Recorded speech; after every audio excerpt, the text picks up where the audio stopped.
Hi friends, ఈరోజు మన recipe వచ్చేసండి పెసరపప్పు బీట్రూట్ కర్రీ అనేది ప్రిపేర్ చేసుకుందామండి. ఎంతో హెల్తీగా టేస్టీగా మనకి బీట్రూట్ అంటే ఇష్టం లేని వాళ్ళు కూడా ఈ విధంగా కనుక పెసరపప్పు బీట్రూట్ కర్రీ అనేది ప్రిపేర్ చేస్తేనండి టేస్ట్ అనేది చాలా బాగుంటుందండి.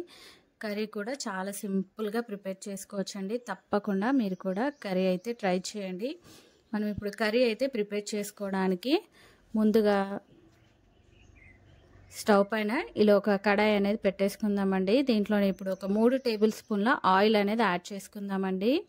అలాగే ఆయిల్ వేడెక్కాక దీంట్లోనే కొంచెం మనం పోపు దినుసులు అనేది కూడా ఇలా యాడ్ చేసుకొని దీంట్లోనే కొంచెం కరివేపాకు, అలాగే దీంట్లో ఇప్పుడు సన్నగా తరుక్కున్న పచ్చిమిర్చి ముక్కలు, అలాగే ఉల్లిపాయ ముక్కలు అనేది కూడా యాడ్ చేసుకున్నానండి. ఇలా పచ్చిమిర్చి ఉల్లిపాయ ముక్కలు అనేది యాడ్ చేసుకున్నాక మనము ఇలా కలుపుకుంటూ ఆనియన్ అనేది లైట్గా బ్రౌన్ కలర్ వచ్చే వరకు అనేది వేయించుకోవాలండి.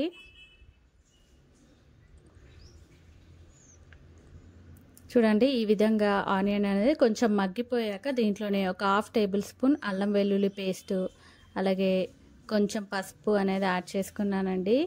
ఇవి అనేది యాడ్ చేసుకున్నాక ఇది అనేది బాగా కలుపుకొని ఇప్పుడు మనము దీంట్లోనే ఒక అరగంట ముందు నానబెట్టి తీసుకున్నానండి పెసరపప్పు. చూడండి, ఈ విధంగా ఒక అరగంట ముందు నానబెట్టి తీసుకున్న పెసరపప్పు అనేది ఒక 1/2 కప్పు అనేది నానబెట్టి తీసుకున్నానండి. మనం తీసుకున్న పెసరపప్పు అనేది కూడా ఇప్పుడు దీంట్లో ఇలా యాడ్ చేసుకొని ఇలా ఒకసారి కలుపుకున్నాక దీంట్లోనే 1 కప్పు ఇలా సన్నగా తరుక్కున్న బీట్రూట్ ముక్కలండి. చూడండి, ఈ విధంగా వీలైనంత సన్నగా అనేది బీట్రూట్ ముక్కలు అనేది తరుక్కొని తీసుకున్నానండి. ఇలా తీసుకున్న బీట్రూట్ ముక్కలు కూడా దీంట్లో యాడ్ చేసుకొని ఇది అనేది ఇలా బాగా కలుపుకున్నాక దీంట్లోనే 1 కప్పు వాటర్ అనేది యాడ్ చేసుకున్నానండి. మనకి పెసరపప్పు బీట్రూట్ అనేది కుక్ అవ్వడానికి ఇలా 1 కప్పు నీళ్ళు అనేది యాడ్ చేసుకున్నానండి. నీళ్ళు యాడ్ చేసుకున్నాక ఇది మనము మూత పెట్టి బీట్రూట్ ముక్కలు అలాగే పెసరపప్పు ఉడికే వరకు ఇలా దగ్గర అయ్యే వరకు అనేది ఇలా ఉడికించుకోవాలండి. చూడండి, ఈ విధంగా అనేది ఉడికాక ఇప్పుడు మనమైతే దీంట్లోనే ఒక 2 టేబుల్ స్పూన్ల కారం అనేది యాడ్ చేసుకున్నానండి. అలాగే మన రుచికి సరిపడా ఉప్పు, ఒక 1 టేబుల్ స్పూన్ ధనియాల పౌడర్ అనేది కూడా యాడ్ చేసుకున్నానండి. ఇలాగా ఒక 1/2 టేబుల్ స్పూన్ గరం మసాలా అనేది కూడా యాడ్ చేసుకొని మసాలాలు అనేది ఇలా పూర్తిగా కలిసిపోయేలాగా ఇలా కలుపుకోవాలండి. ఇలా కలుపుకున్నాక మూత పెట్టి అనేది ఇది ఉడికించుకుందామండి. మనకి ఉప్పు కారం అనేది మగ్గిపోయి ఇలా కొంచెం గ్రేవీగా వచ్చే వరకు అనేది మూత పెట్టి ఉడికించుకోవాలండి. చూడండి, ఈ విధంగా మనకి పెసరపప్పు బీట్రూట్ అనేది చక్కగా మగ్గిపోయిందండి, ఉడికిపోయింది. చూడండి, ఇలా నూనె అనేది ఇలా పైకి తేలుతుంది కదండి, మన కర్రీ అనేది రెడీ అయినట్టేనండి. ఇప్పుడైతే దీంట్లోనే ఇలా సన్నగా తరుక్కున్న కొత్తిమీర అనేది కూడా యాడ్ చేసుకుందామండి.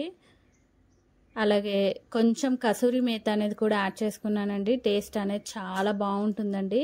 ఇలా కొత్తిమీర కసూరి మేత అనేది కూడా యాడ్ చేసుకున్నాక ఇది అనేది ఒకసారి బాగా ఇలా కలుపుకుందామండి. చూడండి, మన కర్రీ అనేది ఆల్మోస్ట్ రెడీ అయిపోయిందండి. ఇలా ఒకసారి బాగా కలుపుకున్నాక మనము స్టవ్ అనేది ఆఫ్ చేసుకుందామండి. కర్రీ అనేది రెడీ అయిపోయిందండి. తప్పకుండా మీరు కూడా ఈ రెసిపీ అనేది ట్రై చేయండి. టేస్ట్ అనేది చాలా బాగుందండి. పెసరపప్పు బీట్రూట్ కర్రీ తప్పకుండా మీరు కూడా ట్రై చేసి ఎలా వచ్చిందో నాకు కామెంట్ చేయండి. అలాగే ప్లీజ్ లైక్ చేయండి. నా మరిన్ని వీడియోస్ కోసం మన ఛానల్ని అయితే సబ్స్క్రైబ్ చేయండి, షేర్ చేయండి. Thank you for watching the video.